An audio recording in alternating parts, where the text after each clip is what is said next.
কৃষি বিশ্ববিদ্যালয় কলেজ কর্তৃক আয়োজিত অনলাইন ক্লাসের এই কার্যক্রমে আমি মৌসুমী দাশগুপ্তা, সহকারী অধ্যাপক, রসায়ন বিভাগ,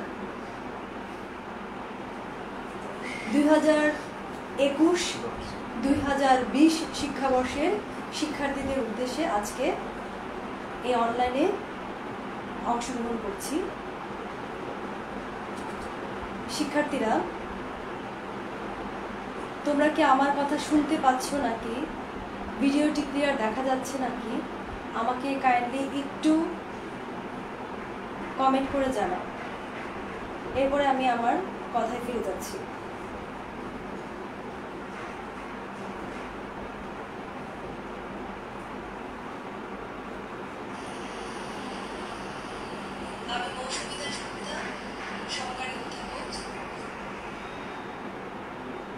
তোমরা আমাকে দেখতে পাচ্ছ? কথা শোনা যাচ্ছে নাকি আমি কিন্তু বুঝতে পারছি না। আমাকে একটু টেক্সট করো, কথা শোনা যাচ্ছে, দেখা যাচ্ছে নাকি একটু আমাকে জানাও।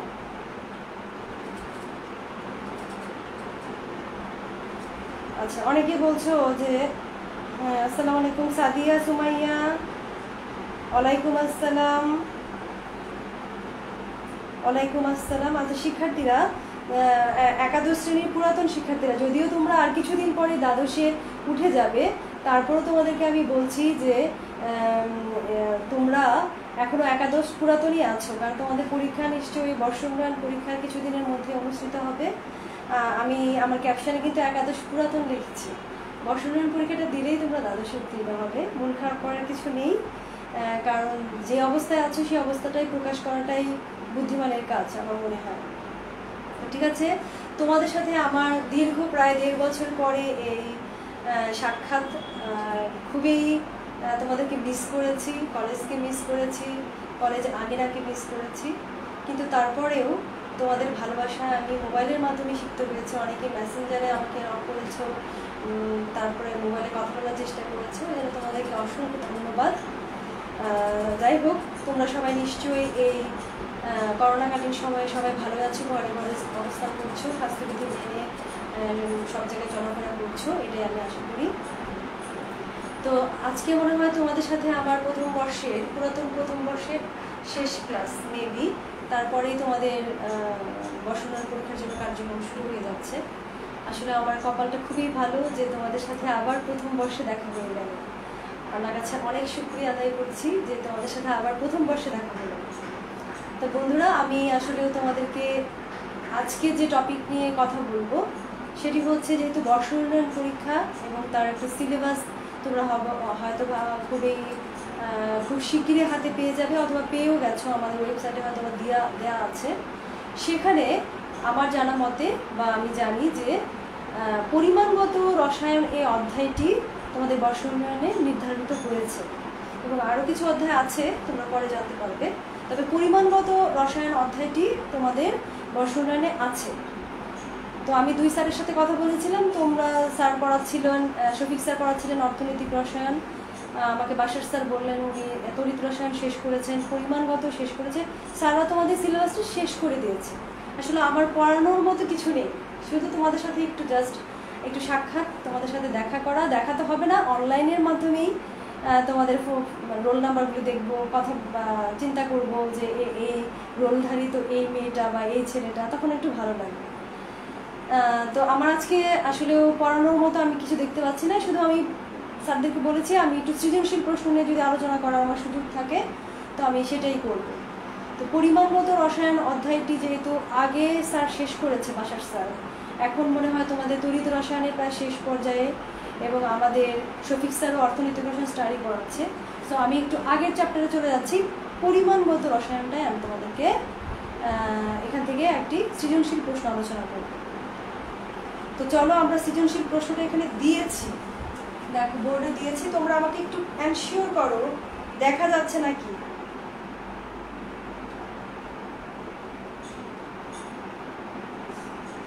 এবং সবার রোল নাম্বার, সেকশন নাম্বার, সেকশনটা অবশ্যই দিবে।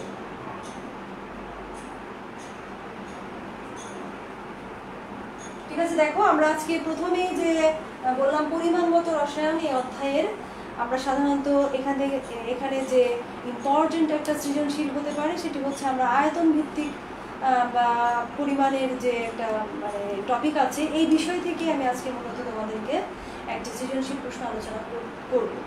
সেক্ষেত্রে দেখো আমার এখানে একটা স্ক্রিন দেওয়া আছে, উদ্দীপক দেওয়া আছে, একটু ভালো করে দেখা যাচ্ছে না কি ক্লিয়ার করো বাচ্চারা? তোমরা কিন্তু আমাকে মেসেঞ্জারে জানাচ্ছ না, শুধু আসসালামু আলাইকুম দিচ্ছ। হ্যাঁ, একজন বলেছো ইসরাত জাহান হিয়া বলেছো হ্যাঁ ম্যাম অল ক্লিয়ার। ঠিক আছে বাবা, তাহলে আমি ক্লাসটা শুরু করি। অল ক্লিয়ার যেহেতু ক্লাসটা আমি শুরু করছি, তোমরা একটু কাইন্ডলি খাতা কলম নিয়ে বসে যাও। একটু খাতা এবং কলম নিয়ে তোমরা একটু কি করো, বসে যাও। খাতা কলম নিয়ে বসে যাও, ঠিক আছে? তাহলে দেখো আমাদের উদ্দীপকটা দেখো। প্রথমে এখানে দুটি পাত্র দেওয়া আছে, খেয়াল করো।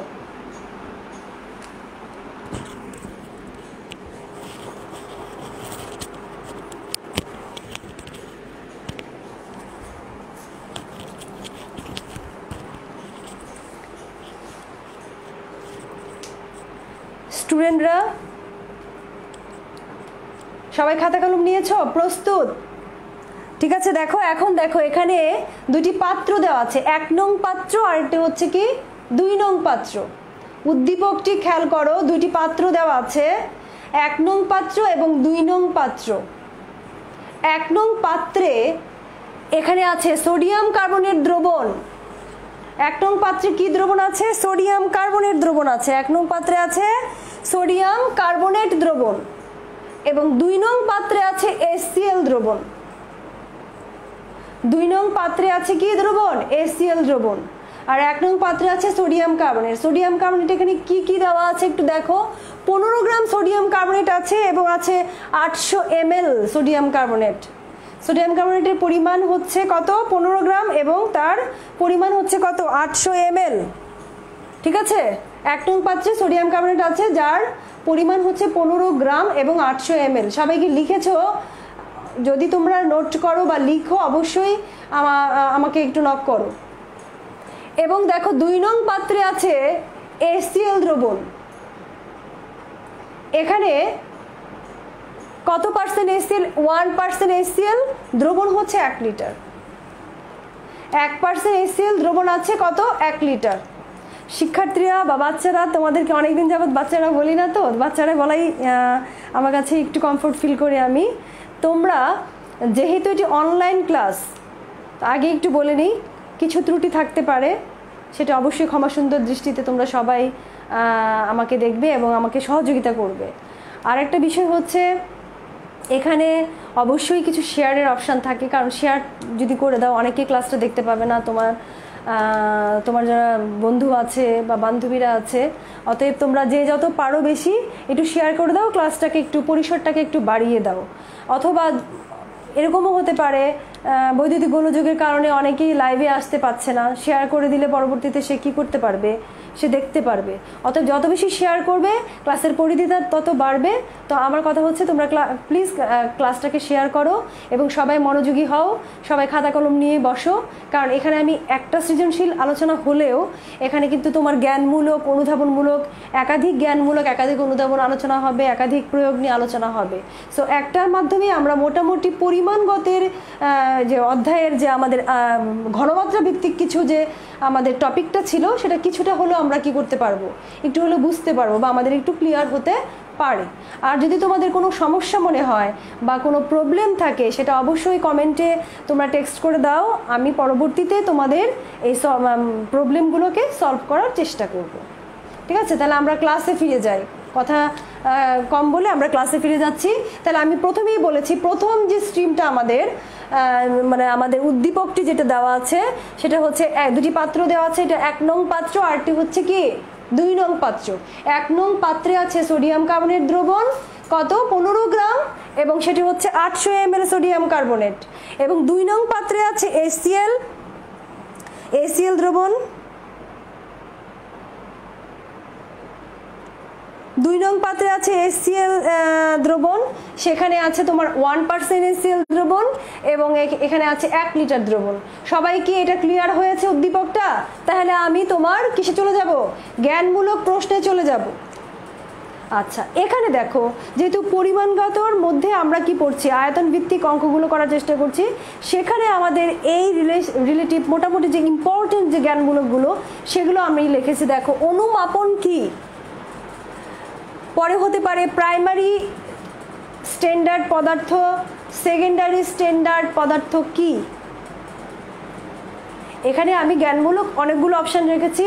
অনুমাপন কি, আবার বলছি প্রাইমারি স্ট্যান্ডার্ড পদার্থ কি, সেকেন্ডারি স্ট্যান্ডার্ড পদার্থ কি, সাথে আছে মোলার দ্রবণ কি, মোলাল দ্রবণ কি, মোলার আয়তন কি, মোলারিটি এবং মোলালিটি কি। তোমরা সবাই আমার কথা শুনতে পাচ্ছ নাকি? আবার তোমরা জানাও। এবং জ্ঞানমূলক সবগুলো প্রশ্ন তোমরা লিখতে পেরেছো নাকি? আমি আবার বলছি, দেখো, অনুমাপন কি, প্রাইমারি স্ট্যান্ডার্ড পদার্থ, সেকেন্ডারি স্ট্যান্ডার্ড পদার্থ কি, নেক্সট হচ্ছে মোলারিটি কি, মোলালিটি কি, মোলাল দ্রবণ, মোলার দ্রবণ কি। ঠিক আছে, তাহলে প্রথমে জ্ঞানমূলক প্রশ্নে আমরা চলে যাচ্ছি।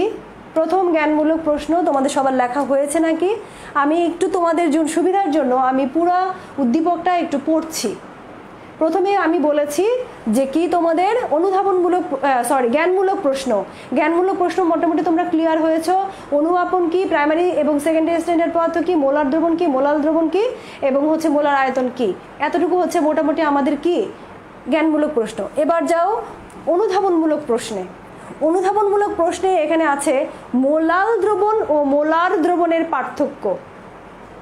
মোলাল দ্রবণ, মোলার দ্রবণের পার্থক্য শর্ট করে লিখে ফেলবে। অথবা এরকম অনুধাবন আসতে পারে, মোলাল দ্রবণ এবং মোলার দ্রবণের মধ্যে কোনটি তাপমাত্রার উপর নির্ভরশীল। আবার বলছি, মোলার দ্রবণ এবং মোলাল দ্রবণের মধ্যে কোনটি তাপমাত্রার উপর নির্ভরশীল এবং কেন। নেক্সট আমাদের অনুধাবনমূলক প্রশ্ন হচ্ছে, ডেসিমোলার বা সেমিমোলার দ্রবণ একটি প্রমাণ দ্রবণ ব্যাখ্যা করো। ডেসিমোলার এবং সেমিমোলার দ্রবণ একটি প্রমাণ দ্রবণ ব্যাখ্যা করো। ডেসিমোলার এবং সেমিমোলার দ্রবণ একটি প্রমাণ দ্রবণ ব্যাখ্যা করো। অথবা এরকম প্রশ্ন হতে পারে, সালফিউরিক অ্যাসিড একটি সেকেন্ডারি স্ট্যান্ডার্ড পদার্থ কেন? অথবা সোডিয়াম কার্বনেট কেন প্রাইমারি স্ট্যান্ডার্ড পদার্থ ব্যাখ্যা করো। ঠিক আছে, অথবা HCl একটি সেকেন্ডারি স্ট্যান্ডার্ড কেন ব্যাখ্যা করো। এই হচ্ছে অনুধাবনের আরেকটি ইম্পর্টেন্ট প্রশ্ন। অনুধাবনের 3টা প্রশ্ন খুবই গুরুত্বপূর্ণ। সেটা আমি বলেছি যে মোলাল দ্রবণ এবং মোলাল দ্রবণের পার্থক্য, অথবা এই দুটি দ্রবণ তাপমাত্রার উপর কেন কোনটি তাপমাত্রার উপর নির্ভরশীল, এটি একটি প্রশ্ন হতে পারে। অথবা ডেসিমোলার দ্রবণ একটি প্রমাণ দ্রবণ, এরকম এক প্রশ্ন হতে পারে।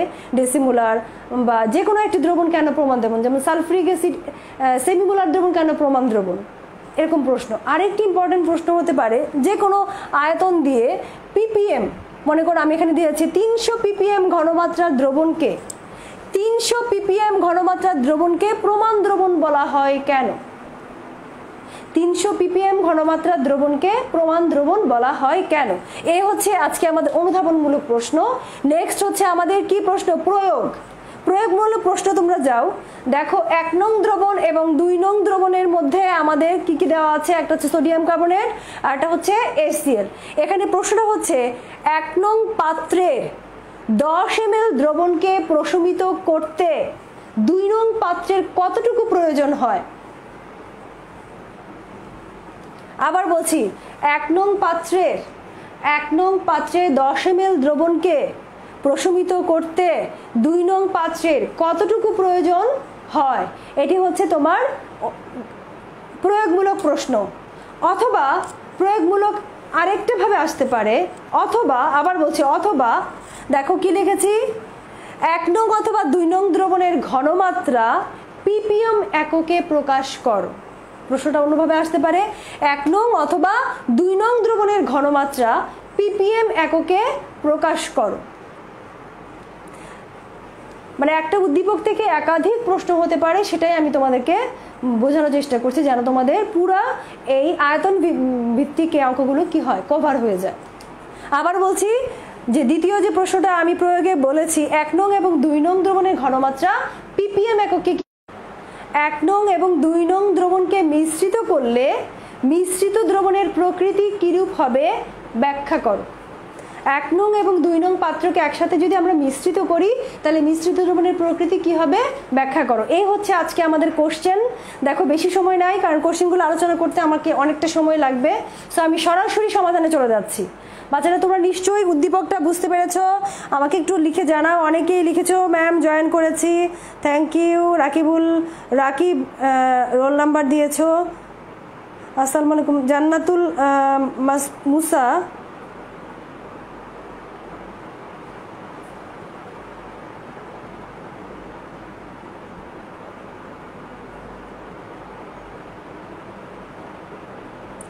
ঠিক আছে, আমরা তাহলে সমাধানে চলে যাচ্ছি। প্রথমে দেখো আমি বলেছি জ্ঞানমূলক মানে অনুমাপন কি। অনুমাপন হচ্ছে একটি পরিমাপের একটি পদ্ধতি। আমরা কি মাপবো অনুমাপনে? যেহেতু আমরা আয়তন ভিত্তিক পড়াশোনা করছি, নিশ্চয় কোনো দ্রবণের আয়তন পরিমাপ করতে হবে।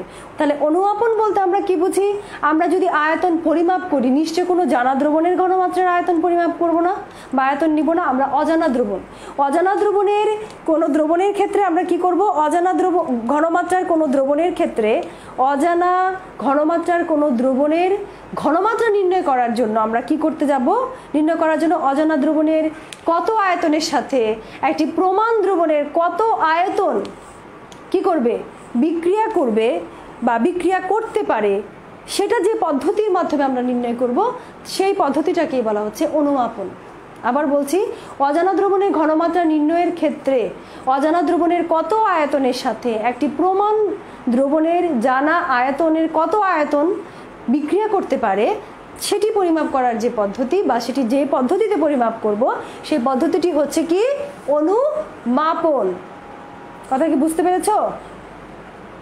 ঠিক আছে, আচ্ছা, তাহলে আমরা চলে যাচ্ছি পরবর্তী প্রশ্নে। আমি জাস্ট শুধু তোমাদেরকে বলে যাচ্ছি কেন, কারণ তোমরা এটা আগেই পড়েছো, বাসা স্যার তোমাদের ক্লাস নিয়েছে, তারপরে তোমাদেরকে কি করা হচ্ছে? একটু জাস্ট শুধু রিভিউ করা হচ্ছে এবং মনে করে দেওয়া হচ্ছে এই জিনিসগুলো কিন্তু এখানে বেশি ইম্পর্টেন্ট। এটা খুবই একটা ইম্পর্টেন্ট টপিক, আয়তন ভিত্তিক টপিক। নেক্সট দেখো, প্রাইমারি স্ট্যান্ডার্ড বা সেকেন্ডারি স্ট্যান্ডার্ড পদার্থ বলতে আমরা কি বুঝি? প্রথমে আসো প্রাইমারি স্ট্যান্ডার্ড পদার্থ। যে সকল কঠিন পদার্থ, আবার বলছি, যে সকল কঠিন রাসায়নিক পদার্থ আমরা কি করব? তুলাদণ্ডে কি করতে পারবো? আমাদের যখন ওজন করব তখন আমরা সঠিকভাবে তাকে পরিমাপ করতে পারবো, সঠিকভাবে ওজন নিতে পারবো, তখন নিক্তির কি হবে না?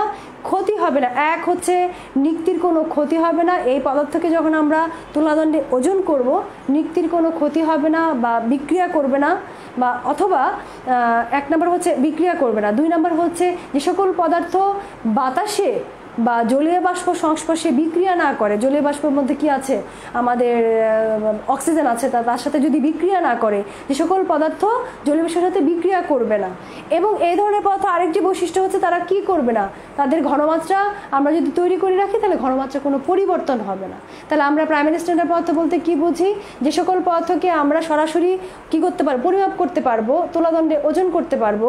ওজন করার সময় নিক্তির কোনো ক্ষতি হবে না এবং যারা সরাসরি জলীয় বাষ্প দ্বারা আক্রান্ত হয় না। 4 নম্বর হচ্ছে যাদের ঘনমাত্রা কোনো পরিবর্তন ঘটে না, তাদেরকে আমরা বলবো কি পদার্থ? প্রাইমারি স্ট্যান্ডার্ড পদার্থ। একটু দ্রুত বলছি কারণ অনেকগুলো অপশান আমাদের শেষ করতে হবে। বাচ্চারা তোমরা অবশ্যই মনোযোগী হও এবং খাতায় যদি তোমাদের লিখতে হয় একটু একটু করে লিখে ফেলো। বিশেষ করে কোশ্চেনগুলি তোমরা লেখাটা জরুরি আমি মনে করি, কারণ এগুলো হচ্ছে গোছানো একটা টপিক। আয়তন ভিত্তিক টপিকের কী কী আসতে পারে এটা গুছিয়ে দেওয়া। ঠিক আছে, এই প্রাইমারি স্ট্যান্ডার্ড পদার্থ গেল।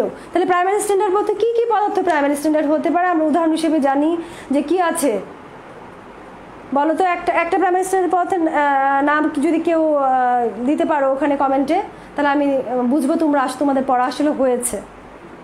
আমি বলছি সোডিয়াম কার্বনেট, অক্সালিক অ্যাসিড, আর এটা কি হতে পারে? Potassium dichromate. ঠিক আছে, এগুলো হচ্ছে প্রাইমারি স্ট্যান্ডার্ড পদার্থ। এখন আসো সেকেন্ডারি স্ট্যান্ডার্ড পদার্থ কাকে বলে? সেকেন্ডারি হচ্ছে যে সকল পদার্থ প্রাইমারি স্ট্যান্ডার্ড পদার্থের মতো আচরণ মানে নিয়মগুলি মানছে না। কি কি? যারা হচ্ছে যাদেরকে আমরা কি করতে পারছি, তুলাদণ্ডে ওজন করতে পারছি না, যাদেরকে ওজন করতে গেলে যারা রাসায়নিক বিক্রিয়া করে ফেলে, এবং যারা জলীয় বাষ্প দ্বারা আক্রান্ত হয়, এবং যাদের ঘনমাত্রা কি হয়, পরিবর্তিত হয়, তাদেরকে আমরা বলছি সেকেন্ডারি স্ট্যান্ডার্ড পদার্থ। কি কি হতে পারে সেকেন্ডারি স্ট্যান্ডার্ড পদার্থ? সালফিউরিক অ্যাসিড, তারপরে হচ্ছে পটাশিয়াম পারম্যাঙ্গানেট একটি সেকেন্ডারি স্ট্যান্ডার্ড পদার্থ, HCl একটি কি হতে পারে? সেকেন্ডারি স্ট্যান্ডার্ড পদার্থ। ঠিক আছে, তাহলে আমরা প্রাইমারি স্ট্যান্ডার্ড পদার্থ গেলাম, সেকেন্ডারি স্ট্যান্ডার্ড পদার্থ আমাদের শেষ হলো।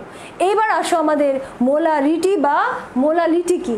তার আগে আমাদের বলতে হবে মোলার দ্রবণ এবং মোলাল দ্রবণ কাকে বলা হয়। মোলার দ্রবণ হচ্ছে 1 লিটার দ্রবণে, আবার বলছি দেখো, 1 লিটার দ্রবণে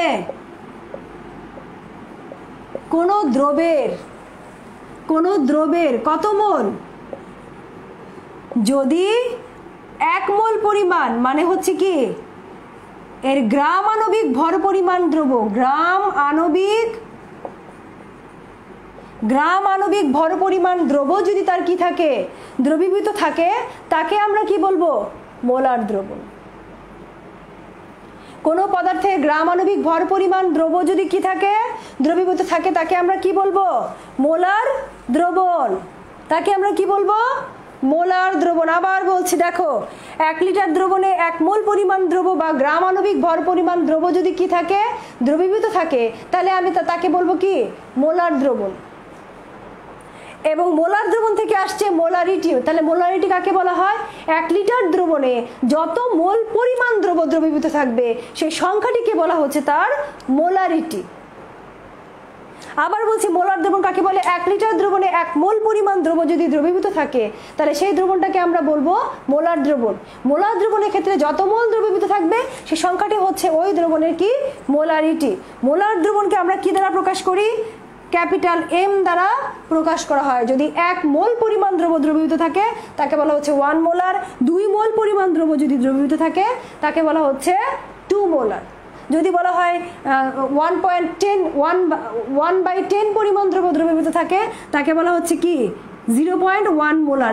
এটাকে তখন আমরা বলবো ডেসিমোলার দ্রবণ। তখন আমরা কি বলবো? ডেসিমোলার দ্রবণ। এবার যাও মোলাল দ্রবণ। মোলাল 1 কেজি দ্রাবকে কোন দ্রবের যত মোল পরিমাণ বা 1 মোল পরিমাণ দ্রব্য যদি দ্রবীভূত থাকে সেই দ্রবণটাকে আমরা বলবো কি দ্রবণ? মোলাল দ্রবণ। আবার বলছি 1 কেজি দ্রাবকে 1 মোল পরিমাণ দ্রব্য যদি দ্রবীভূত থাকে সেই দ্রবণটাকে বলা হচ্ছে কি? মোলাল দ্রবণ। এবং 1 কেজি দ্রাবকে যত মোল পরিমাণ দ্রবীভূত আছে সেই সংখ্যাটাকে আমরা যে সংখ্যাটাকে যেভাবে প্রকাশ করছি সেটাকে হচ্ছে মোলালিটি।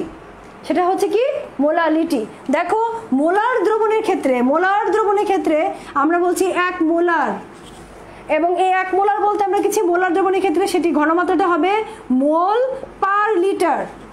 আর এখানে কি হবে? মোলাল দ্রবণের ক্ষেত্রে হবে কেজি পার লিটার। কি হবে? KG per litre. আবার বলছি দুইটা পার্থক্যটা দেখো। অবশ্যই মোলার দ্রবণ এবং মোলাল দ্রবণ। মোলাল দ্রবণটা হচ্ছে আমরা দ্রাবকের ক্ষেত্রে আমরা কি করছি, মানে এটাকে আয়তনে নিচ্ছে আমরা, মানে 1 লিটার দ্রবণটা হচ্ছে কত? 1 লিটার। সেখানে আমরা মোল নিচ্ছে 1 মোল। আর যদি আমরা মোলালের ক্ষেত্রে বলি দ্রাবক হচ্ছে 1 কেজি এবং আমাদের দ্রবণটা হচ্ছে 1 মোল, তাহলে একটা হচ্ছে মোল পার লিটার, মোলার দ্রবণের একক হচ্ছে মোল পার লিটার, আর আমাদের মোলাল দ্রবণের একক হচ্ছে কেজি পার লিটার। মূলত পার্থক্যটি এটি। ঠিক আছে, তাহলে এবার চলে যাও ডেসিমোলার দ্রবণ। আচ্ছা, এখানে বললাম মোলার দ্রবণের আচ্ছা আমাদের শেষ, জ্ঞানমূলক শেষ। এখন আসো অনুধাবনমূলক প্রশ্নে। আমি কিন্তু জ্ঞানমূলকের মধ্যে কিছু অনুধাবন প্রশ্ন আলোচনা করে ফেলেছি, যদি তোমরা বুঝে থাকো। খেয়াল করো, প্রথমে হচ্ছে আমাদের অনুধাবনমূলক এর প্রথম প্রশ্নটা হচ্ছে মোলার দ্রবণ এবং মোলার দ্রবণের পার্থক্যর ক্ষেত্রে প্রথমে তোমাদের যেটা দিতে হবে, সংজ্ঞাটা দিবে। 3টি পার্থক্য। 1 নম্বর পার্থক্য সংজ্ঞা দিবে। সংজ্ঞাটা কি? 1 লিটার দ্রবণে 1 মোল দ্রব্য দ্রবীভূত থাকলে সেটা হচ্ছে মোলার দ্রবণ। আর মোলালের ক্ষেত্রে হবে 1 কেজি দ্রাবকে 1 মোল পরিমাণ দ্রব্য কি থাকবে? দ্রবীভূত থাকবে। ঠিক আছে, 2 নম্বরে যাও, পার্থক্যের 2 নম্বরে যাও। 2 নম্বরে আমরা কি দেখতে পাচ্ছি? মোলার দ্রবণটা যেহেতু দ্রবণটা আয়তনে নিচ্ছে, আমরা ml এ নিচ্ছি বা লিটারে নিচ্ছি, 1 লিটার দ্রবণ, এটা তাপমাত্রার পরিবর্তনে মোলার দ্রবণ পরিবর্তিত হয়, কিন্তু তাপমাত্রার পরিবর্তনের সাথে সাথে মোলার দ্রবণের কোনো পরিবর্তন ঘটে না। 2 নাম্বার আমাদের পার্থক্য কি? মোলার দ্রবণ তাপমাত্রার পরিবর্তনের সাথে সাথে পরিবর্তিত হয়, আর মোলার দ্রবণ তাপমাত্রার পরিবর্তনের সাথে সাথে কি হয় না? পরিবর্তিত হয় না।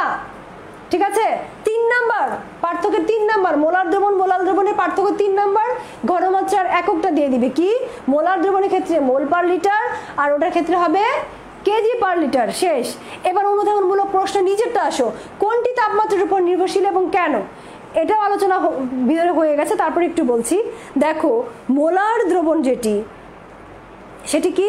সেটি হচ্ছে দ্রবণের আয়তনের সাথে দ্রবের মোল সংখ্যার একটি সম্পর্ক। তাহলে দ্রবণের আয়তন এবং সম্পর্কটা হচ্ছে কি? মোলার দ্রবণের সাথে সম্পর্ক কি?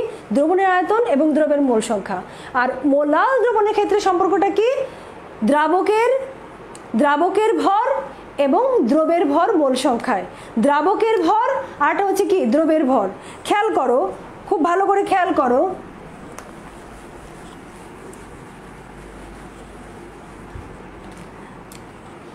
আমি যদি বলি প্রথমটা হচ্ছে মোলাল, পরেরটা হচ্ছে মোলার, এই দুটির মধ্যে কোনটি তাপমাত্রার উপর নির্ভরশীল? হ্যাঁ, আমরা জানি যে মোলার দ্রবণ তাপমাত্রার উপর নির্ভরশীল। কেন? এক্ষেত্রে দ্রবণের আয়তনটা আমরা কি হচ্ছে, দ্রবণটাকে আমরা কি নিচ্ছি? আয়তনে নিচ্ছি। দ্রবণ কিসে যাচ্ছে? আয়তন। আর দ্রবণটা যাচ্ছে ভরে, দ্রবণটা যাচ্ছে কি? 1 মোল, মানে ভরে যাচ্ছে। আর মোলাল দ্রবণের ক্ষেত্রে দ্রাবকটি যাচ্ছে ভরে, মানে 1 কেজি, দ্রাবকটি যাচ্ছে ভরে, দ্রব হচ্ছে 1 মোল, এটিও ভরা যাচ্ছে। আমরা জানি তাপমাত্রার পরিবর্তনের সাথে সাথে ভরের কোনো পরিবর্তন হয় না, যেহেতু মোলাল দ্রবণটির ক্ষেত্রে দ্রাবক এবং দ্রব উভয়ই ভরে পরিমাপে আছে, অতএব আমরা বলতে পারি মোলাল দ্রবণ কখনো তাপমাত্রার সাথে কি হবে না? তার ঘনমাত্রার কোনো পরিবর্তন হবে না। কিন্তু মোলার দ্রবণের ক্ষেত্রে আমরা দেখতে পাচ্ছি দ্রবণটি আয়তন আকারে আছে, মানে হচ্ছে 1 লিটার বা 1000 ml যেটাই বলো না কেন, এবং দ্রব আছে ভরে। যদিও তাপমাত্রা পরিবর্তনের সাথে সাথে দ্রবের ভরের কোনো পরিবর্তন না হলেও দ্রবণের আয়তনের পরিবর্তন হবে, বিধায় মোলাল দ্রবণের ঘনমাত্রা তাপমাত্রা পরিবর্তনের সাথে সাথে কি হবে? পরিবর্তিত হবে। ঠিক আছে, যদি তোমরা না বুঝো আমাকে অবশ্যই কমেন্ট বক্সে জানাবে, আমি তোমাদের উত্তর দিব, পরবর্তীতে উত্তর দিব। না বুঝলে না জানলে আমি একটু দেখে নেই তোমরা সবাই কি। হ্যাঁ, একজন লিখেছো বুঝতে পারছি ম্যাম। জি ম্যাম, কোশ্চেনগুলো বুঝতে পেরেছি। ওকে, থ্যাংক ইউ। তুষার লিখেছো আসসালামু আলাইকুম ম্যাডাম। ওয়ালাইকুম আসসালাম।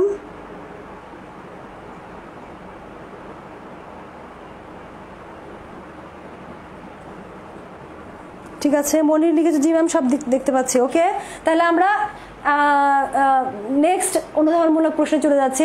ডেসিমোলার দ্রবণ একটি প্রমাণ দ্রবণ ব্যাখ্যা করো। ডেসিমোলার দ্রবণ, আগে আসো, ডেসিমোলার দ্রবণ একটি প্রমাণ দ্রবণ। এই কথাটা বলার আগে আমাদের জানতে হবে প্রমাণ দ্রবণ কি।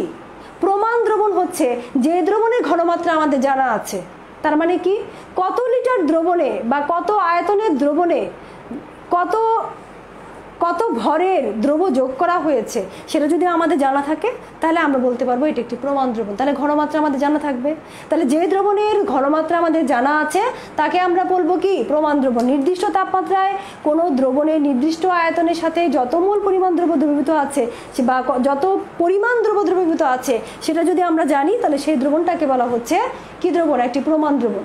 যেহেতু বলা হচ্ছে ডেসিমোলার, বলে দিয়েছে ঘনমাত্রা, কি ঘনমাত্রা? ডেসিমোলার। তাহলে ডেসিমোলার বলতে আমরা কি বুঝি? 1 লিটার দ্রবণে কোন দ্রবের কত মোল? 1/10 মোল বা 0.1 মোল পরিমাণ দ্রব যদি দ্রবীভূত থাকে, তাহলে সেই দ্রবণটাকে আমরা বলবো কি? মোলার। ডেসিমোলার দ্রবণ। তার মানে আমরা এটা লিখতে পারি যে 1 লিটার দ্রবণে একটি দ্রবের কি পরিমাণ দেওয়া আছে 0.1 মোল দ্রব দ্রবীভূত থাকায় এই দ্রবণটাকে আমরা বলতে পারি ডেসিমোলার দ্রবণ। যেহেতু ডেসিমোলার দ্রবণের ঘনমাত্রা আমাদের জানা আছে, অতএব এটি একটি কি, এটি একটি প্রমাণ দ্রবণ। ঠিক আছে। আচ্ছা, এখন দেখো আরেকটা বিষয় চলে আসছে, 300 ppm ঘনমাত্রার দ্রবণকে প্রমাণ দ্রবণ বলা হয় কেন?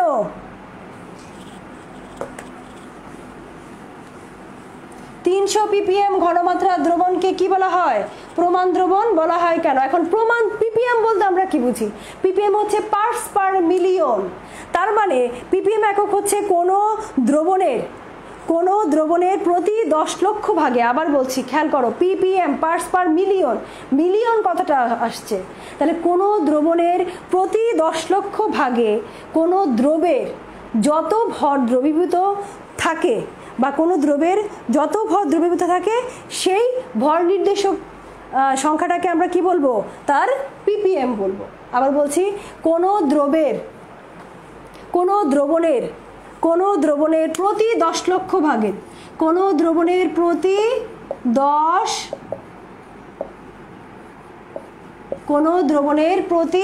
10 লক্ষ ভাগের, প্রতি 10 লক্ষ ভাগে কোনো দ্রবের যত দ্রব দ্রবীভূত থাকে, এটা হচ্ছে দ্রবণের প্রতি 10 লক্ষ ভাগের, দ্রবণের কত ভাগের? প্রতি 10 লক্ষ ভাগের, এটার ভিতরে যতটুকু দ্রব দ্রবীভূত থাকে, মানে প্রতি 10 লক্ষ ভাগের যত পরিমাণ দ্রব দ্রবীভূত থাকে, দ্রবের সেই পরিমাণটা, দ্রবীভূত দ্রবের সেই পরিমাণ নির্দেশক সংখ্যাকে আমরা বলবো কি? দ্রবের ppm। অথবা আমরা এটা বলতে পারি, ppm এককে আমরা বলতে পারি, অনেকগুলো ppm একক দিয়ে আমরা প্রকাশ করতে পারি যে আমরা জানি ঘনমাত্রা সমান সমান কি? ভর বাই আয়তন। ভরটাকে আমাদের কিসে নিতে হবে? ppm এ। আমি যে কোনো একটা বিষয়কে তোমরা ppm এর ক্ষেত্রে একটা জিনিস, একটা আয়তনকে বা একটা ভরকে তোমরা নির্দিষ্ট করে কাজ করবে। আমরা যদি দ্রবণের আয়তনটাকে যদি আমরা লিটারে নিই, অবশ্যই আমাদের কি করতে হবে? আমরা যদি 10 লক্ষ করি তাহলে সেটা কত হবে?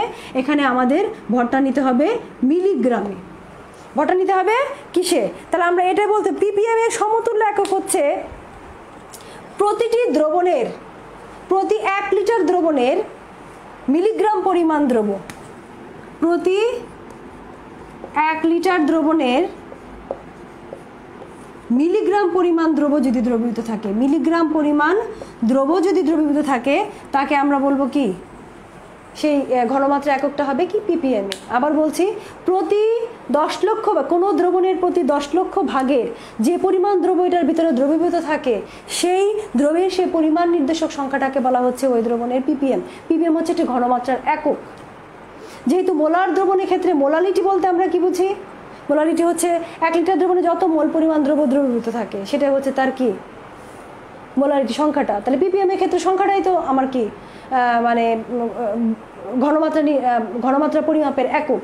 তাহলে আমি যদি বলি কত পরিমাণ, এখানে লেখা আছে 300 ppm, তাহলে 300 ppm এখানে আমাকে জানতে হবে 1 লিটার দ্রবণে কত মিলিগ্রাম দ্রব দ্রবীভূত আছে। মাথায় এটা নিবে, 1 লিটার দ্রবণে কত মিলিগ্রাম পরিমাণ দ্রব কি আছে? দ্রবীভূত আছে। তাহলে আমরা এখান থেকে বলতে পারি 1 লিটার দ্রবণে কত মিলিগ্রাম? 300 মিলিগ্রাম দ্রব কি আছে? 1 লিটার দ্রবণে দ্রবীভূত আছে। যেহেতু 300 আমরা জানি ppm এককের ক্ষেত্রে, আমরা জানি এটা লিখবে, ppm এককের ক্ষেত্রে আমরা জানি প্রতি 10 লক্ষ দ্রবণের আয়তনের প্রতি 10 লক্ষ ভাগের যত পরিমাণ দ্রব দ্রবীভূত থাকে, সেই ভর নির্দেশক সংখ্যাটাকে আমরা বলছি ppm। তোমরা বলবে যে এখানে দেওয়া আছে 300 ppm বলতে আমরা বুঝি প্রতি 1 লিটার দ্রবের 300 মিলিগ্রাম দ্রব কি আছে? দ্রবীভূত আছে। এই জন্য এটার ঘনমাত্রা হচ্ছে 300 ppm। যেহেতু এটার আয়তন আমরা জানি এবং কি পরিমাণ দ্রব সেই দ্রবণে দ্রবীভূত আছে সেটা আমরা জানি, এবং ঘনমাত্রা যেহেতু আমরা জানি, অতএব এটি একটি কি দ্রবণ? প্রমাণ দ্রবণ। তোমরা কি ppm এককটা ক্লিয়ার হয়েছে? আবার বলছি, প্রতি 1 লিটার দ্রবণে যত মিলিগ্রাম দ্রব দ্রবীভূত থাকবে, সেই সংখ্যাটিকে বলা হচ্ছে ওই দ্রবের ppm একক। তাহলে এখানে 1 লিটার দ্রবণে যদি 400 মিলিগ্রাম দ্রবীভূত থাকে, তাহলে কত ppm বলবো আমরা? 400 মিলিগ্রাম। কথা কি বোঝা গেছে বাচ্চারা? কথাটা কি বোঝা গেছে? ঠিক আছে, এবার আমরা চলে যাচ্ছি অনুধাবনমূলক প্রশ্নে, প্রয়োগে চলে যাচ্ছি। গ নাম্বার, আমরা চলে যাব গতে। গ নাম্বার প্রশ্নটা দেখো, 1 নং পাত্রের, বেশি একটা সময় নেই, 1 নং পাত্রের 10 ml দ্রবণকে প্রশমিত করতে 2 নং পাত্রের কতটুকু প্রয়োজন? 1 নং পাত্রের 10 ml কে প্রশমিত করতে 2 নং পাত্রের কতটুকু প্রয়োজন? তোমাদের কাছে ক্যালকুলেটর থাকলে হাতে একটা ক্যালকুলেটর নাও, কারণ এখানে ম্যাথমেটিক্যাল টার্ম আছে। আবার দেখো 1 নং পাত্রে কি আছে? 15 গ্রাম সোডিয়াম কার্বনেট 800 ml, এবং আমাদের কি আছে 2 নং পাত্রে আছে কি 1% HCl দ্রবণ। তাহলে আমাদের প্রশ্নটা হচ্ছে, প্রয়োগের প্রশ্নটা হচ্ছে 1 নং পাত্রের 10 ml দ্রবণকে প্রশমিত করতে 2 নং পাত্রের কতটুকু প্রয়োজন। 1 নং পাত্রে সোডিয়াম কার্বনেটের ঘনমাত্রা দেওয়া নাই এবং 2 নং পাত্রের সরাসরি ঘনমাত্রা দেওয়া নাই। আমাদের প্রথম কাজ হচ্ছে 1 নং পাত্রের দ্রবণের ঘনমাত্রা আমরা কি করব? নির্ণয় করব। তাহলে ঘনমাত্রা নির্ণয় করার আমরা লিখব, প্রথমে লিখবো, লেখো 1 নং পাত্রের ঘনমাত্রা, মানে সোডিয়াম কার্বনেট দ্রবণের কি ঘনমাত্রা? সোডিয়াম কার্বনেট দ্রবণের ঘনমাত্রা। সোডিয়াম কার্বনেট হচ্ছে একটি ক্ষার, সোডিয়াম কার্বনেট হচ্ছে একটি কি ক্ষার, সোডিয়াম কার্বনেট হচ্ছে একটি কি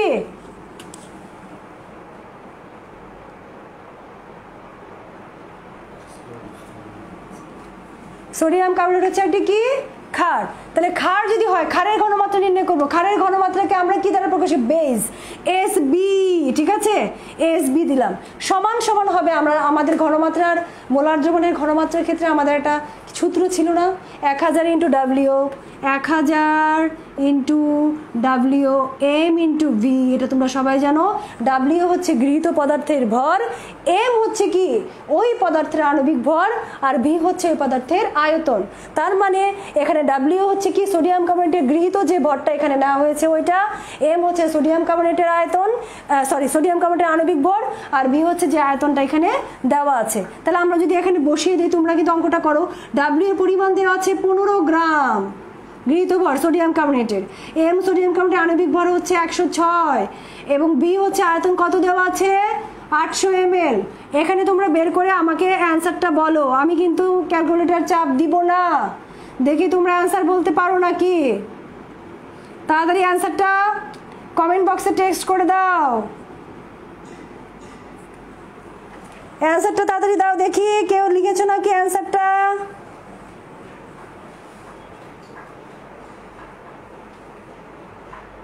অ্যান্সারটা দাও একজন, আমি কিন্তু ওয়েট করছি খুব দ্রুত। ক্যালকুলেটর চাপে আমি কিন্তু ক্যালকুলেটর নিয়ে এসেছি, আমি জানি কত অ্যান্সার, তারপর তোমরা বলো।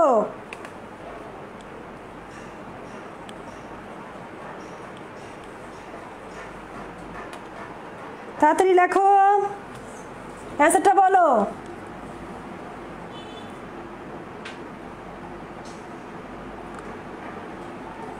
অ্যান্সারটা বলো।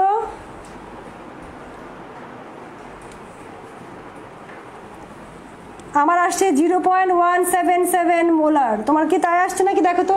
একজন লিখেছো 0.18 দিয়েছো, একজন দিয়েছে 0.18। Thank you Nadia. 0.18 একটু ভালো করে দেখা আছে, 0.18ই হবে, আমরা একদম অ্যাকুরেটটা নিলাম 0.177। থ্যাংক ইউ নাদিয়া, তোমাকে অসংখ্য ধন্যবাদ বাবা, তুমি আমার কথাটা রেখেছো। আচ্ছা, এটি হচ্ছে সোডিয়াম কার্বনেট দ্রবণের ঘনমাত্রা বের করলাম। এবার আমাদের 2 নং পাত্র মানে হচ্ছে HCl এর ঘনমাত্রাটাও আমাদের কি করতে হবে? নির্ণয় করতে হবে। কোন পদ্ধতিতে? দেখো এখানে দেওয়া আছে 1% HCl বলতে আমরা কি বুঝি? এটার ঘনমাত্রা W, বা এখানে 1% বলতে W/V। W মানে কি? গৃহীত সোডিয়াম কার্বনেটের পরিমাণ কত? 1 গ্রাম, এবং আয়তন কত? 100। 1% বলতে বুঝি আমরা কি বুঝি? 100 ml দ্রবণে HCl আছে 1 গ্রাম, এটা কি বোঝো? 100 ml দ্রবণে HCl আছে কত গ্রাম? 1 গ্রাম। 1% HCl বলতে আমরা বুঝি যে এখানে HCl এর পরিমাণটা দেওয়া আছে W/V তে দেওয়া আছে, এটাও আমরা কি করব? এই সূত্রের মাধ্যমেও নির্ণয় করতে পারি। তাহলে এখন আমরা কি করব? 2 নং পাত্রের দ্রবণের ঘনমাত্রা নির্ণয় করব। সবাই লেখো 2 নং পাত্রের দ্রবণের ঘনমাত্রা, তার মানে কি HCl এর ঘনমাত্রা আমরা নির্ণয় করব। HCl এর ঘনমাত্রা নির্ণয় করলে অবশ্যই আমাদের কি হবে? SA, যেহেতু আমাদের অ্যাসিডের ঘনমাত্রা নির্ণয় করব। সূত্র হচ্ছে 1000 × W m × V। সেক্ষেত্রে আমাদের যেটি করতে হবে সেটি হচ্ছে পরিমাণ আমাদের কি করতে হবে, এখানে চেঞ্জ করতে হবে। আমাদের HCl এর কত, পরিমাণ কত, W কত, 1 গ্রাম, ঠিক আছে। এখন এবং আণবিক ভর কত, 36.5, আয়তন হচ্ছে কত, 1%, যেহেতু অবশ্যই সেটি কি 100 ml, 100 ml, তাহলে হচ্ছে আমাদের আয়তন হচ্ছে 100 ml। এখানে যদি বসিয়ে দেই তাহলে আমাদের অ্যান্সারটা কত আসবে দেখো, 1000। তাড়াতাড়ি ক্যালকুলেটর চাপ দাও, চাপ দিয়ে আমাকে বলো। 36.5 × V হচ্ছে 100, কত আসে, কত মোলার আসে, কত মোলার, কত মোলার আসে? 0. একজন লাগছে 0.247 নাকি 274? হয়তো ক্যালকুলেটর আমি চাপ দিই, 274। 0. কত আসে, 274 মোলার। থ্যাংক ইউ যে আমাকে দিয়েছো, ঠিক আছে। 0.274 আসছে। তাহলে দুটোর ঘনমাত্রা আমাদের কি আছে, জানা আছে।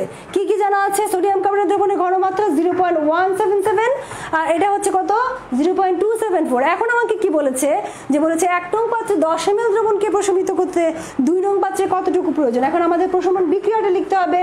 তাহলে নেক্সট কাজ হচ্ছে আমাদের কি, প্রশমন বিক্রিয়া লেখার। লেখো প্রশমন বিক্রিয়াটি নিম্নরূপ। প্রশমন বিক্রিয়াটি কি, নিম্নরূপ। প্রশমন বিক্রিয়াটি নিম্নরূপ। প্রশমন বিক্রিয়া, প্রশমন বিক্রিয়াটি কি বলো? সোডিয়াম কার্বনেট এর সাথে HCl বিক্রিয়া করে কি হবে, সোডিয়াম কার্বনেটের সাথে HCl বিক্রিয়া করে কি হবে বলো? 1 মোল সোডিয়াম কার্বনেট 2 মোল HCl এর সাথে বিক্রিয়া করে হচ্ছে পানি প্লাস হচ্ছে সোডিয়াম ক্লোরাইড আর হচ্ছে কি কার্বন ডাইঅক্সাইড। তাহলে এই বিক্রিয়া থেকে আমরা কি দেখতে পাচ্ছি, এই বিক্রিয়া থেকে আমরা দেখতে পাচ্ছি 1 মোল সোডিয়াম কার্বনেট 2 মোল HCl এর সাথে কি করে, বিক্রিয়া করে।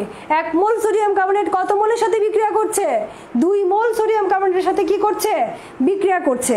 তাহলে আমরা জানি, যেহেতু আমাদের এখানে বলেছে যে 1 নং পাত্রের ক্ষেত্রে 10 ml দ্রবণকে 1 নং পাত্রের কতটুকু আয়তন নিয়েছে তারা, 10 ml এর। 10 ml এর সাথে 1 নং পাত্রের 10 ml এবং 1 নং পাত্রের ঘনমাত্রা আমরা নির্ণয় করেছি 0.177। তাহলে 1 নং পাত্রের ঘনমাত্রা দেওয়া আছে, আয়তন জানি আমরা, এবং 2 নং পাত্রের কতটুকু প্রয়োজন, মানে HCl কত ml লাগবে, 10 ml কে প্রশমিত করতে আমাদের কতটুকু HCl লাগবে, সেই HCl এর আমাদের কি জানা আছে, ঘনমাত্রা আমরা বের করেছি। তাহলে আমাদের HCl এর আয়তন লাগবে।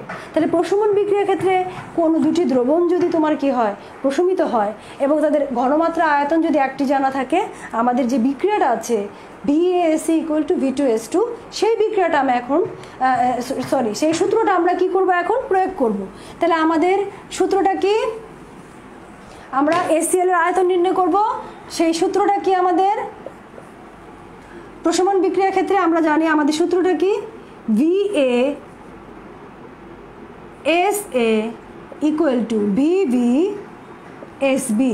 অবশ্যই আরেকটা জিনিস করতে হবে, আমাদের কি করতে হবে, মোল সংখ্যা। যখন আমরা আয়তন কি বলবো, আমরা এই সূত্রটা লিখবো, তখন তাদের মোল সংখ্যাগুলো আমাদের কি করতে হবে, এটা কি বলে, মানে বজ্রগ্রহণ করে করতে হবে। তার মানে কি, এখানে আমরা অ্যাসিডের আয়তন এবং ঘনমাত্রা দিয়েছি, তার হচ্ছে ক্ষারের মূল সংখ্যা এখানে গুণ হবে। আর যেহেতু আমরা বেজের কি করেছি, বেজ মানে ক্ষারের ঘনমাত্রা আয়তন দিয়েছি, অ্যাসিডের মূল সংখ্যা এখানে কি হবে, গুণ হবে। তাহলে আমাদের সূত্রটা কি, প্রশমন বিক্রিয়ার ক্ষেত্রে আয়তন নির্ণয়ের আমাদের সূত্রটা কি, b × VASA = a × VBSB। এখানে a বলতে আমরা কি বুঝি, a হচ্ছে অ্যাসিডের মোল সংখ্যা, a হচ্ছে কি HCl এর মোল সংখ্যা কত, আমরা বিক্রিয়া থেকে দেখতে পেয়েছি অ্যাসিডের মোল সংখ্যা হচ্ছে 2। b হচ্ছে ক্ষারের মোল সংখ্যা, সেটা কত, বিক্রিয়া থেকে দেখতে পেয়েছি সোডিয়াম কার্বনেটের মোল সংখ্যা কত, 1। তাহলে লেখো 1। আচ্ছা, তারপরে দেখো ভি এ মানে অ্যাসিডের আয়তন, এটা আমরা জানি না, এটা আমাদের বের করতে হবে। এস এ আমরা অ্যাসিডের ঘনমাত্রা বের করেছি কত, 0.274 মোলার। এরপরে যাও ভি বি আয়তন কত আয়তনে বের করতে বলেছে, 10 ml। এরপরে যাও এস বি কত ঘনমাত্রা, ক্ষারের ঘনমাত্রা কত, 0.177 মোলার। এখন যদি আমরা এখানে আমরা বের করব বি এ, এখন আমরা আমাদের সূত্রের মধ্যে বসিয়ে দিলে আমাদের কাজ হয়ে যাবে। তাহলে হচ্ছে B into S A into V B S B. তোমরা অবশ্যই এগুলো করেছো, আমি এত ডিটেলসে গেলাম না কারণ তোমাদের ইন ডিটেলস ক্লাস হয়েছে। আজকে আমার টার্গেট হচ্ছে কি, এটা সৃজনশীল বিষয়গুলো একটু দেখিয়ে দেওয়া। এ হচ্ছে এ কত 2 মোল, ভিবি হচ্ছে ক্ষারের আয়তন 10 ml এবং ক্ষারের ঘনমাত্রা হচ্ছে 0.177 এবং আমাদের ক্ষারের মোল সংখ্যা হচ্ছে 1। এসে কি, এসে হচ্ছে অ্যাসিডের ঘনমাত্রা আমরা বের করেছি 0.274।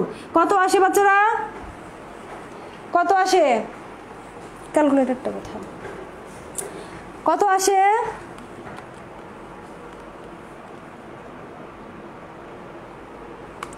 12 কত আসে 7 না 92, হ্যাঁ 12.92 ml। তাহলে আমরা আমাদের অনুধাবনমূলক প্রয়োগমূলক প্রশ্নটা যেটা দেওয়া আছে, 1 নং পাত্রে 18 ml দ্রবণকে প্রশমিত করতে 2 নং পাত্রে কতটুকু প্রয়োজন, 2 নং পাত্র মানে আমাদের এসএল লাগবে কত, 12.92 ml। 10 ml ক্ষারকে প্রশমিত করতে আমাদের অ্যাসিড লাগছে কত, 12.92 ml। তোমরা কি সবাই বুঝতে পেরেছো? বুঝতে পারলে আমরা পরবর্তী প্রশ্ন আলোচনা করব। অনুধাবনমূলকের প্রশ্ন পরেরটা দেখো, 1 নং অথবা 2 নং দ্রবণের ঘনমাত্রা ppm এককে প্রকাশ করো। 1 নং এবং 2 নং দ্রবণের ঘনমাত্রা ppm এককে প্রকাশ করো। আমরা এখন এটা অনুধাবনের পরবর্তী আমি অথবা দিয়ে তোমাদেরকে বিভিন্ন রকমের অনুধাবন প্রয়োগের বিভিন্ন ধরনের প্রয়োগ আসতে পারে, এটা দেখাচ্ছি।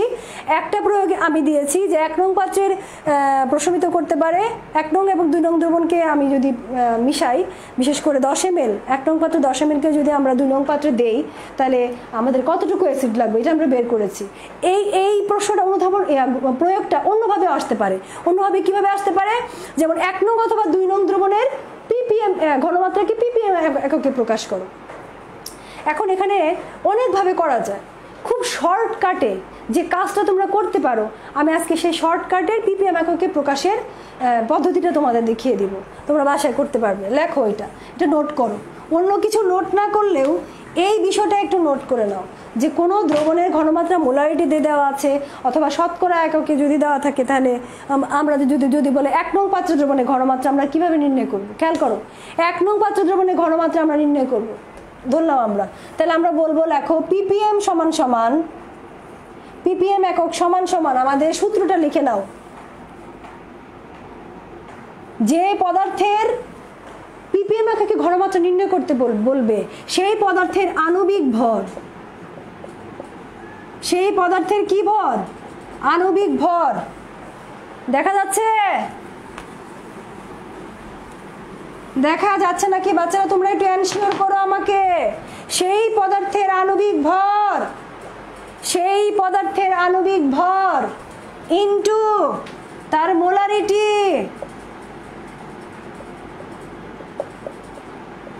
ইনটু 1000। এই সূত্রটা একটু মনে রাখবে, তাহলে তোমাদের খুব দ্রুতই তোমরা খুব চট করে কাজ করতে পারবে, এত কিছু করার দরকার নেই। তাহলে আমরা 1 নং পাত্রের ক্ষেত্রে যদি আমরা ppm একক প্রকাশ করি, খেয়াল করো, 1 নং পাত্রের ক্ষেত্রে যদি আমরা ppmটা প্রকাশ করি তাহলে আমাদের কি করতে হবে একটু দেখো। 1 নং পাত্রের বেলা আমরা 1 নং পাত্রের ক্ষেত্রে করছি, তোমরা বাসায় 2 নং পাত্রটা করবে। 1 নং পাত্রের ক্ষেত্রে আমরা করছি, দেখো 1 নং পাত্রের আমাদের কি আছে, সোডিয়াম কার্বনেট, সময় কিন্তু বেশি নাই। সোডিয়াম কার্বনেটের আণবিক ভর কত, 106 গ্রাম। মোলারিটি কত বের করবো, আমাদের মোলারিটিটা এখানে আমরা বের করতে পারি, 1000 ইন্টু ডাব্লিউ মানে কত, into W M into B into হচ্ছে 1000, ঠিক আছে? তাহলে 106 ইন্টু 1000, ডাব্লিউটা কত, 15 গ্রাম, আণবিক ভর হচ্ছে 106 গ্রাম, আয়তন হচ্ছে কত, এখানে 800 ml। এইভাবে তোমরা বাসায় ক্যালকুলেটরে চাপ দিবা, এটা বের করে ফেলবা। ওকে, আমরা আমাদের সময় কমের জন্য আমরা চলে যাচ্ছি উচ্চতর দক্ষতায়। শুধুমাত্র এটা দেখে বাসায় করতে পারবা 2 নংটা। আমরা উচ্চতর দক্ষতায় চলে যাচ্ছি। উচ্চতর দক্ষতা আমাদের প্রশ্নটা হচ্ছে 1 নং এবং 2 নং পাত্রকে যদি আমরা একসাথে মিশ্রিত করি, তাহলে মিশ্রিত দ্রবণের প্রকৃতি কেমন হবে। বাচ্চারা আবার বলছি, 1 নং এবং 2 নং পাত্রকে যদি আমরা মিশ্রিত করি, দেখো সময় কিন্তু নাই, খুব দ্রুত আমাদের কাজ করতে হবে। 1 নং এবং 2 নং পাত্রকে যদি আমরা একসাথে কি করি, মিশ্রিত করি, তাহলে মিশ্রিত দ্রবণের প্রকৃতি কি হবে। 1 নং দ্রবণের ঘনমাত্রা আমাদের জানা আছে, সোডিয়াম কার্বনেটের ঘনমাত্রা কত, 0.177 মোলার। এটার ঘনমাত্রা কত, 0.274 না 47, 0. কত ছিল, 0. কত ছিল, 0.274 না 247, 247 মনে হয়, আমার খেয়াল নাই, মুছে তো ফেললাম। আচ্ছা, 1 নং এবং 2 নং পাত্রে আমাদের কি আছে, ঘনমাত্রা দেওয়া আছে। এখন আসো দেখো, যেহেতু আমরা দুটা পাত্রকে একসাথে মিশ্রিত করব, প্রশমন করব, প্রশমন বিক্রিয়ার ক্ষেত্রে আমরা জানি প্রশমন বিক্রিয়াটা সম্পূর্ণ হয় যদি দুটি পাত্রের ঘনমাত্রা একই থাকে। তাহলে আমরা একটা ঘনমাত্রা নিয়ে যাই। যেমন এখানে দেওয়া আছে কত, 800 ml। খেয়াল করো, 800 ml 0.177 molar sodium carbonate equivalent আমরা বলতে পারি। ইকুইভ্যালেন্ট কত হবে, 800 দিয়ে এটা গুণ করো, গুণ করলে কত ml হবে, 800 ইন্টু 0.177 কত হয়,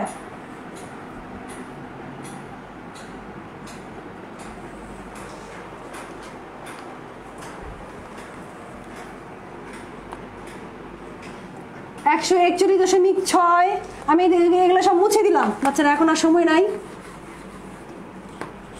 এত ml 1 মোলার সোডিয়াম কার্বনেট দ্রবণ।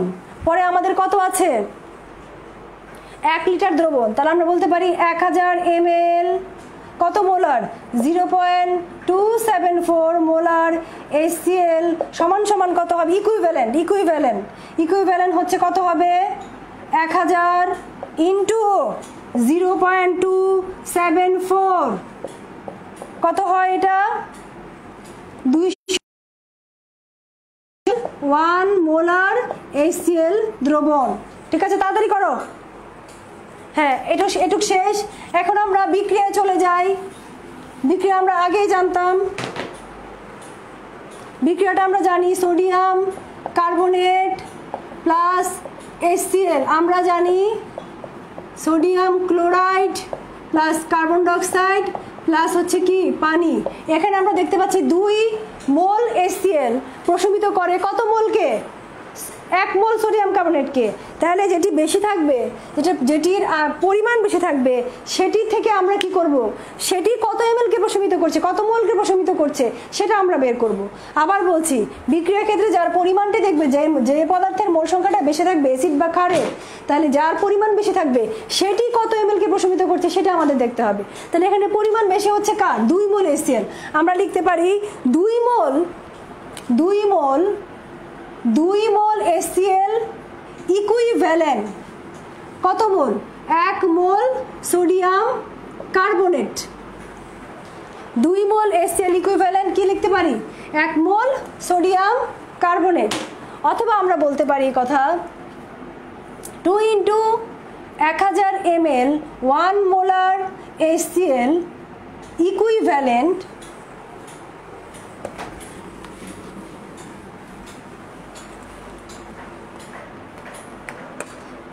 কি লিখতে পারি,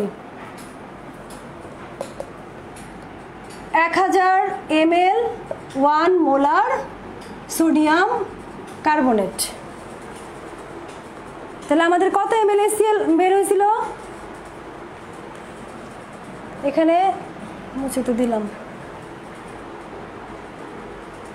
274 ml 1 মোলার HCl ইকুইভ্যালেন্ট কতটার সাথে বিক্রিয়া করবে সেটা আমরা বের করব। ঠিক আছে, 274 ml HCl কার সাথে এর সাথে বিক্রিয়া করবে, তাহলে 274 ইন্টু 1000 আর হবে 2 ইন্টু 1000, ঠিক আছে? তাহলে কত আসে আমাদের রেজাল্টটা?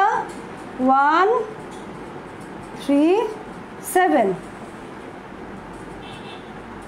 এত ml, 137 ml। তার মানে আমরা এটাই বুঝতে পাচ্ছি 174 ml HCl 137 ml sodium carbonate দ্রবণকে কি করে? প্রশমিত করে। আমাদের হাতে আছে কত ml? কত ml HCl? আমরা তখন সোডিয়াম কার্বনেট কত বের করেছিলাম? 1 মোলার সোডিয়াম কার্বনেটের আয়তন কত বের হয়েছিল আমাদের? 1 মোলার সোডিয়াম কার্বনেটের আয়তন বের হয়েছিল আমাদের কত বের হয়েছিল? 141.6 ml সোডিয়াম কার্বনেট 1 মোলার। তাহলে আমাদের এখন প্রশমনে তাহলে বাকি থাকলো কত? 141.6 মাইনাস 137, আমাদের প্রশমনে বাকি থাকে কত ml? 141 মাইনাস বাকি থাকে হচ্ছে কত? 4.6 ml 1 মোলার সোডিয়াম কার্বনেট। 141.6 থেকে 137 ml বাদ দাও, এই এত ml প্রশমনে কি থাকে আমাদের? বাকি থাকে। বাচ্চারা তোমাদের সময় একেবারেই শেষ হয়ে গেছে। নেক্সট পরবর্তী ক্লাস হওয়ার জন্য স্যাররা নেটওয়ার্কে ওয়েট করছে। তোমরা যদি না বুঝে থাকো আমাকে অবশ্যই কমেন্ট বক্সে জানাবে, আমি যথাসাধ্য চেষ্টা করব। আর তোমরা এই সংক্রান্ত অঙ্কগুলি একটু বাসায় ভালো করে দেখবে। ধন্যবাদ সবাইকে। সবাই ভালো করে পরীক্ষা দাও, ঠিক আছে? তোমরা সবাই ভালো থেকো, স্বাস্থ্যবিধি মেনে পরীক্ষা দিও এবং পড়াশোনা করো। ধন্যবাদ সবাইকে।